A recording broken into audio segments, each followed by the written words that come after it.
Hello नमस्कार। आज हम बात कर रहे हैं बाबू 10वीं क्लास के भूगोल चैप्टर वन में 5 गो पार्ट होता है। 5 गो पार्ट, इसमें से 2 गो ये तीसरा है। हालांकि संसाधन पहला कहलाएगा। संसाधन की पहला भाग का नाम था खनिज संसाधन, और खनिजों में भी अभी इसका देखोगे दूसरा खंड है जल संसाधन।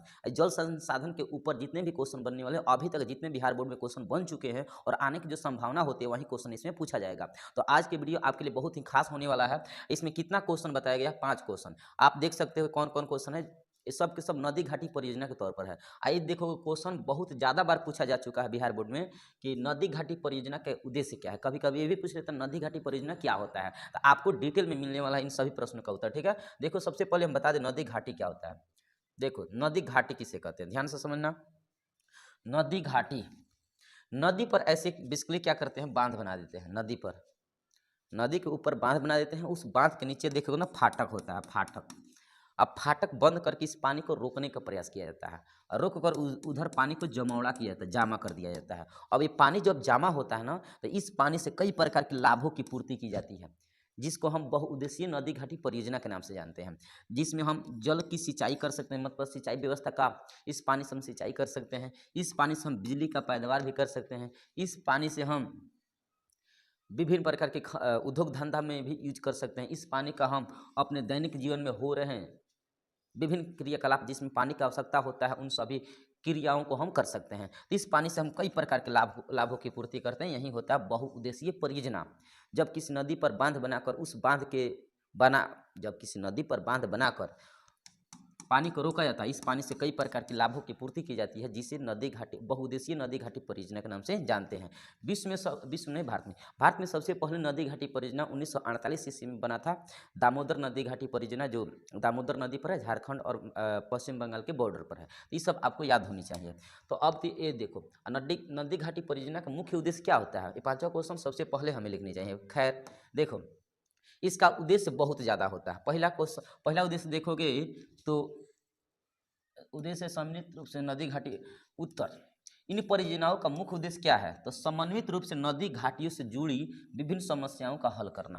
पहला उद्देश्य क्या है कि जितने प्रकार की नदी घाटी होता है उन सभी नदियों को जोड़ने का प्रयास किया जाता है, कि जिस नदी में पानी नहीं है उस नदी में भी इस घाटी की मदद से हम पानी पहुंचा दें, कि वहाँ के लोग भी पानी के लिए तरसे नहीं। तो सबसे पहला उद्देश्य क्या होता है कि 2 या 2 से अधिक नदियों को जोड़ने का कार्य किया जाता है। जोड़ने का, कि अगर एक नदी में पानी खत्म हो जाएगा तो दूसरी नदी की सहायता से उस नदी में पानी भेजा जाएगा। तो कहोगे नदी घाटियों को जुड़ी विभिन्न समस्याओं का हल करना। दूसरा, इनमें इनमें बाढ़ों का नियंत्रण करना होता है। इनसे क्या होता है, बाढ़ का नियंत्रण। नदी घाटी परियोजना से बाढ़ का भी कंट्रोल किया जा सकता है। जब यहाँ रोक दोगे ना तो पूरा बाढ़ इधर नहीं आएगा, रोक दिया जाएगा। और यदि बाढ़ की संभावना रहेगा तो धीरे से खोल दो फाटक, पानी निकल जाएगा। तो बाढ़ का नियंत्रण भी किया जाता है।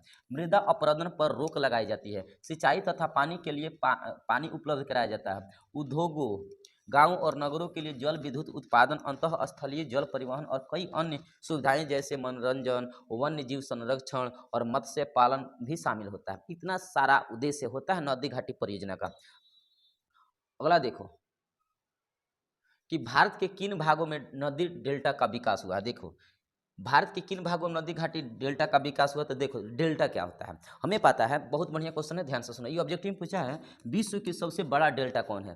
तो आपको पता होनी चाहिए विश्व के सबसे बड़ा जो डेल्टा होता है उसका नाम है सुंदरवन का डेल्टा। क्या नाम है बाबू, सुंदरवन का डेल्टा। ये हम आपको बता दें, सुंदरवन का डेल्टा विश्व के सबसे बड़ा डेल्टा है, जो गंगा नदी और ब्रह्मपुत्र नदी के दोनों के मिलने से बनता है। एक साइड से इधर से गंगा आती है और एक साइड से इधर से ब्रह्मपुत्र आती है। तो यही एक डेल्टा का निर्माण होता है, विश्व के सबसे बड़ा डेल्टा होता है। अब ये डेल्टा कहते किसे हैं, देखो नदी के मुहाना पर मान लो गंगा नदी बहकर इधर जा रही है, इधर से ब्रह्मपुत्र नदी बहकर आ रही है, तो दो नदियों का यहाँ मिलन हुआ ना, मिलन हुआ। अब यहाँ देखो नदी के मुहाना, मुहाना ये हुआ, मुहाना का मतलब अंतिम छोर होता है मुहाना। नदी के मुहाने पर उनके द्वारा बहा कर लाई गई गाद इकट्ठा की जाती है, और उस इकट्ठा किए गए गाद से त्रिकोणमितीय आकार बनता है। त्रिकोणमितीय मतलब त्रिकोणमिति ऐसे बन जाता है, इसी को हम डेल्टा कहते हैं। तो फिर से सुनो, नदियों द्वारा बहा कर लाई गई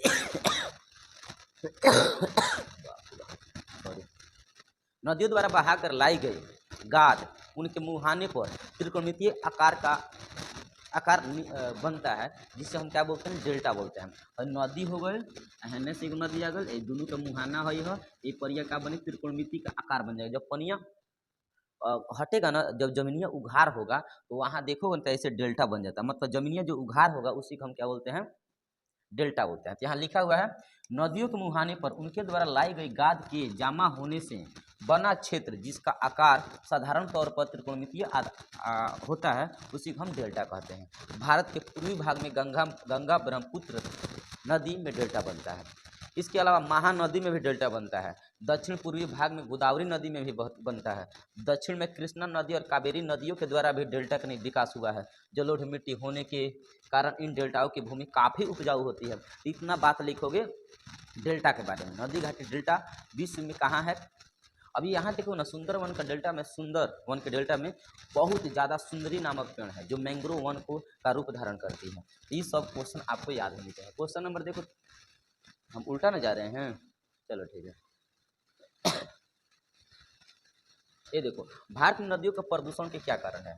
हमें पता है भारत में जो नदियाँ दिन पर दिन प्रदूषित होती जा रही है। प्रदूषित मतलब बहुत ज़्यादा प्रदूषण फैलता है। आखिर इसका रीजन क्या है? आपसे क्वेश्चन पूछेगा बिहार बोर्ड में कि भारत की नदियों के प्रदूषण के कारण लिखें, तो बहुत सिंपल है।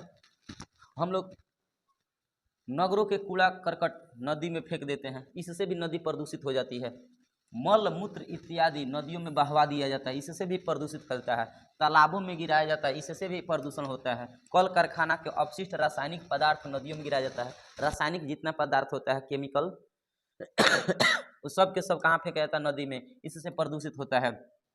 मृत जीव जंतुओं को भी नदियों में फेंक दिया जाता है, इससे भी प्रदूषण फैलता है। बढ़ती आबादी और जमीन शैली, बढ़ती आबादी मतलब जैसे जैसे मनुष्य की आबादी बढ़ता है वैसे वैसे इसका नदियों पर भी बुरा प्रभाव देखने को मिलता है।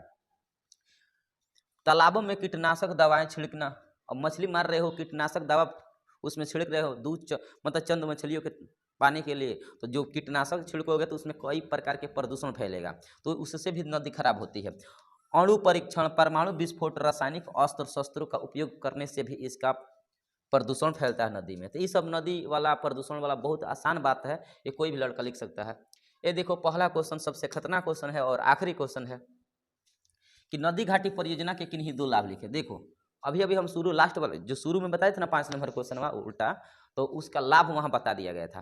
पहला, हम नदी को क्या करेंगे, नदी के ऊपर बांध बनाएंगे। अब बांध जैसे बन जाएगा ना, तो बांध जैसे बन जाएगा तो बांधों का सहायता में उससे हम पानी रोकेंगे और उस पानी से कई प्रकार के लाभ उठाएंगे। तो उसी में से बोल देना है दो लाभ कौन? बिजली का उत्पादन करना और सिंचाई व्यवस्था करना, ये सबसे खतरनाक है, बता सकते हो। तो वहीं यहाँ सजा कर लिखा गया है, नदी घाटी परियोजना के अनेक लाभ होते हैं जो निम्नलिखित है।